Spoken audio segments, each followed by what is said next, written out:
नमस्कार, star news live में आपका स्वागत है। मैं हूं चंदन कुमार। आज हमको आप देख सकते हैं कि मैं सिद्धार्थनगर जनपद में हूं और सिद्धार्थनगर जनपद में कल एक बड़ा कार्यक्रम होने जा रहा है कि संविधान बचाओ संकल्प यात्रा। जो भीम आर्मी के चीफ यहाँ पे आएंगे और संविधान बचाओ संकल्प यात्रा में वो शामिल होंगे। और यहाँ पे जो तैयारियां हैं इस विषय में हम बात करने जा रहे हैं। यहाँ पे आजाद समाज पार्टी के राष्ट्रीय सचिव जो अमर चौधरी हैं, पूर्व विधायक, इनसे बात करेंगे। चलिए, आप सबको बहुत बहुत धन्यवाद। ये आप सबका स्नेह है और आप सबका लगन है जिस चौथे स्तंभ के रूप में आप लोग अपना योगदान दे रहे हैं। इसके लिए आप सब हमारे चौथे स्तंभ मीडिया के आप जैसे बंधु बधाई के पात्र हैं। अब आप सब नहीं, पूरा देश ये अवगत है कि देश के प्रधानमंत्री श्री नरेंद्र मोदी जी के बहुत ही करीबी उनके लीगल एडवाइजर या लीगल फाइनेंशियल एडवाइजर जो भी है, बड़े करीबी है, उन्होंने बयान दिया एक दिन, सबको सुनने में आया है पूरे देश को, कि अब देश के संविधान को बदलना चाहिए, बदल जाना चाहिए।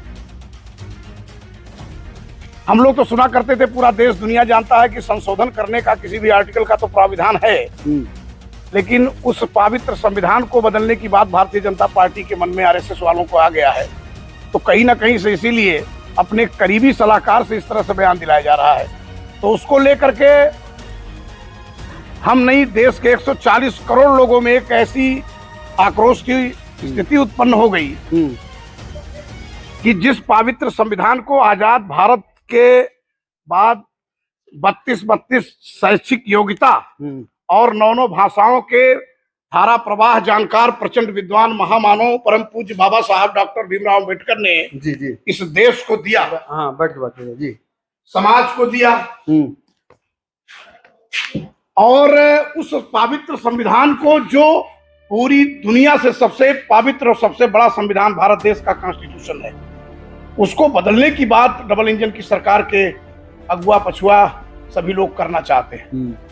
तो उसी के मद्देनजर भीम आर्मी आजाद समाज पार्टी के तत्वाधान में हमारे जनपद सिद्धार्थनगर में डुमरियागंज संसदीय क्षेत्र में हम लोगों ने कल दिनांक 7 सितंबर को संविधान बचाओ आरक्षण बचाओ संकल्प यात्रा का आयोजन किया है। और इस यात्रा में हमारे जनपद के काफी लोग इसमें शरीक होंगे, जिन्होंने अपने संविधान को एक पवित्र ग्रंथ की तरह माना है। और उस पवित्र संविधान को जो बाबा साहब ने इस देश को सौंपा है, देश के लोगों को सौंपा है, उसमें सबके अधिकार निहित हैं। तो उसी को बचाने के लिए हम लोगों ने जनपद सिद्धार्थनगर में भीम आर्मी के आजाद समाज पार्टी के सभी जो हमारे जिम्मेदार साथी हैं और जनपद के अपने वरिष्ठ बुजुर्गों, नौजवान साथियों, माँ बहनों के साथ इसको बचाने के लिए संघर्ष करेंगे। और संकल्प यात्रा के माध्यम से सरकार से कहा जाएगा कि ये नहीं बदला जाना चाहिए। अच्छा, ये बताइए, अगर हम आपके लोकल स्तर की बात करें, अभी तो राष्ट्रीय से बात हो, लोकल स्तर पे देखा जाए, अगर महागठबंधन जो इंडिया है गठन संगठन, ये टीम है लोग बना हुआ, जो इसमें जो है, क्या लग रहा है कि डुमरियागंज से जिस तरह से तैयारियां चल रही है, क्या है आपकी दावेदारी, क्या ऐसा कुछ है? एक्चुअल में सबसे पहले तो हमें जरूरी है, चुनाव से ज्यादा आवश्यक है, जो हमारा धरोहर है, जो बाबा साहब ने संविधान इस देश को दिया है, जिन पर पूरे देश की नहीं सबकी आस्था है, उसको बचाने की जरूरत है, अधिकारों को बचाने की जरूरत है। देश के करोड़ों करोड़ दलित, वंचित, पिछड़े और जो बहुजन समाज के लोग, उनको अधिकार और न्याय दिलाने की बात है। रोजगार को लेकर के, महंगाई को लेकर, भ्रष्टाचारी को लेकर लड़ाई लड़ने की आवश्यकता है। उसको लेकर के भीम आर्मी आजाद समाज पार्टी, हमारे साथी और हमारे नेता इसको लेकर पूरे देश में बिल्कुल हम लोग प्रयत्नशील हैं और संघर्षशील हैं। क्या भीम आर्मी के साथ साथ और भी जो लोग इंडिया गठबंधन में सपोर्ट करेंगे, साथ में रहेंगे इस तरह के? आप देखिए, वो तो जो इंडिया टीम बनी है, INDIA, जो गठबंधन बना है, तो भारतीय जनता पार्टी के जिस तरह से 9 साल में देश को महंगाई, बेरोजगारी, भ्रष्टाचार में लिप्त होते और GDP से लेकर के हर चीज को लेकर के देश बिल्कुल एकदम गर्द में होता जा रहा है और सबको पता है। तो उसको लेकर के जो टीम बनी है, अच्छी बात है। अब ये हमारे शीर्ष नेता, पार्टी के प्रमुख, हम सब के नेता, भीम आर्मी चीफ भाई आजाद समाज पार्टी के राष्ट्रीय अध्यक्ष आदरणीय चंद्रशेखर जी का विषय है कि हमारी पार्टी का शीर्ष नेतृत्व क्या निर्णय लेगा, उसका पालन किया जाएगा। और ये जरूरी भी है आज के तारीख में कि जो इंडिया टीम का गठन हुआ है वो अति महत्वपूर्ण है। उसके टीम के गठन होते ही तो ये एनडीए की टीम तो घबराने लगी है तो अब उसको लेकर के तो उन सबको लग रहा है कि हम कहीं ना कहीं से डिफीट खा रहे हैं। 17 तारीख को जो नया ये आपातकाल में जैसे बताया जा रहा है कि नया सत्र स्टार्ट हो रहा है लोकसभा का, इस पे क्या कहें, क्या मोदी जी क्या निर्णय इसमें देखिए, लेने यही वाले हैं? घबराहट का कारण है।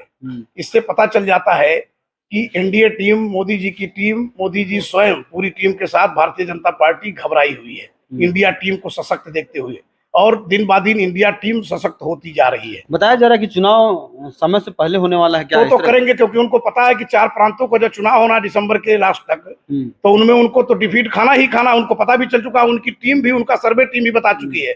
आरएसएस उनका जो भाई भाजपा की जननी है, वो भी जान चुकी है कि चारों प्रांतों में बुरी तरीके से भाजपा हार रही है, कर्नाटक की तरह।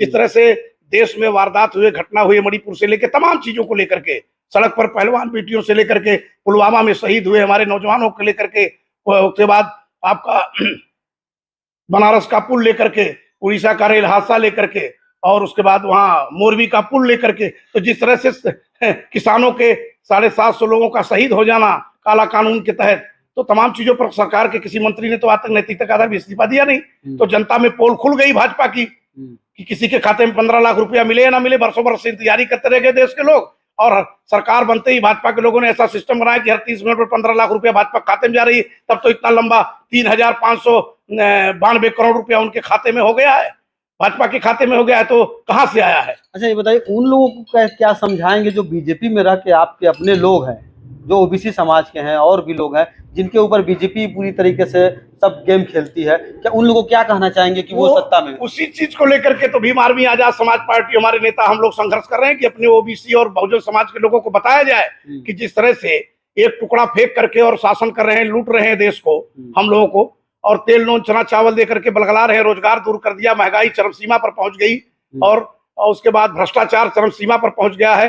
देश की जीडीपी करेंसी की स्थिति क्या है, जो बोला करते थे कभी प्रधानमंत्री बनने से पहले मोदी जी, और विपक्ष में सुषमा स्वराज की देश की करेंसी गिर रही है तो देश का सम्मान गिर रहा है। आज उनसे पूछिए कि 90 रुपए पहुंच गए डॉलर, वो किसका सम्मान गिर रहा है? तो भाजपा के लोगों को तो कथनी करनी में बहुत अंतर है। अच्छा ये बताइए, इतनी बड़ी बड़ी बातें आप भी बोल रहे हैं लगातार कंटिन्यू, आप भी इससे पहले विधायक थे, आप कहीं न कहीं भाजपा के गठबंधन में, और आपने जब बीजेपी को छोड़ा तो आप भी चुनाव कहीं न कहीं हार गए। भारतीय जनता पार्टी के 5 साल सरकार में रह करके तो पहला व्यक्ति मैं हूं देश का कि लोग भाजपा में जाने के लिए परेशान है। अमर सिंह लात मार के चले आए छोड़ करके, नहीं तो मैं विधायक बन गया होता, सब जानते हैं। अच्छा मतलब रहते तो विधायक बन जाते? नहीं, जैसे पार्टी ना छोड़ा होता तो हमारा टिकट ना खराब हुआ होता, हम इधर से उधर ना हो पाए होते। तो नीतियों, भाजपा की नीतियों के नाते ही हमारी विचारधाराएं भाजपा के प्रति नहीं थी। मैं अपना दल में अलायंस में था, लेकिन अपना दल भी भाजपा के साथ रह करके उनके साथ अब तालमेल मिलाने लगा, तो इसलिए मुझे छोड़ना पड़ा, पार्टी इस्तीफा दिया था। भाजपा ने मुझे टिकट या अपना दल ने नहीं काटा, मैं स्वयं छोड़ दिया था, पार्टी भी पद भी।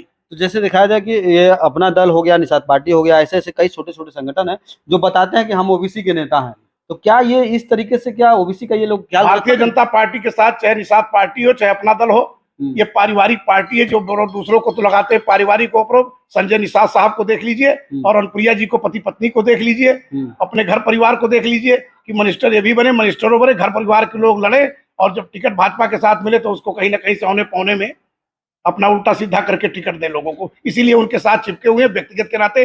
समाज के लोगों का अगर हितैषी होते तो भारतीय जनता पार्टी में जितने भी बैकवर्ड समाज के नेता हैं उनको शर्म आनी चाहिए कि जिस तरह से बहुसंख्यक में बैकवर्डों के साथ उनके अधिकारों का हनन हो रहा है, चाहे वो आरक्षण को, रिजर्वेशन को ले लो, नौकरी चाकरी में लोगों, सरकारी नौकरी में पोस्टिंग को लेकर के हर चीजों में बैकवर्डों का अपेक्षा हो रहा है। लेकिन भारतीय जनता पार्टी के जितने भी शीर्ष नेता पिछड़े समाज के हैं, चाहे उनके गठबंधन के हो, उनको शर्म आती नहीं है, वो अपने मतलब के लिए चिपके हुए हैं जो बोल नहीं पाते हैं। आखिरी सवाल, क्या लोकसभा आपकी यहाँ से तैयारी होगी डुमरियागंज से? नहीं, मैं तो अपने मिशन को लेकर के, पार्टी के मिशन को, मूवमेंट को लेकर के आगे बढ़ा रहा हूँ। जो भाई चंद्रशेखर आवाज उठा रहे हैं और जनमानस के लिए, देश के में रहने वाले बहुजनों के लिए, उसके तहत मैं अभी कमर कसा हूँ। अगर पार्टी वो लोकसभा में लड़ाना चाहेगी, हाईकमान लड़ना चाहेगा, तो अमर सिंह तो कमर कस के अपने लोगों के, अपने जिले के लोगों के बलबूते पर पहले से आप सब अवगत भी हैं।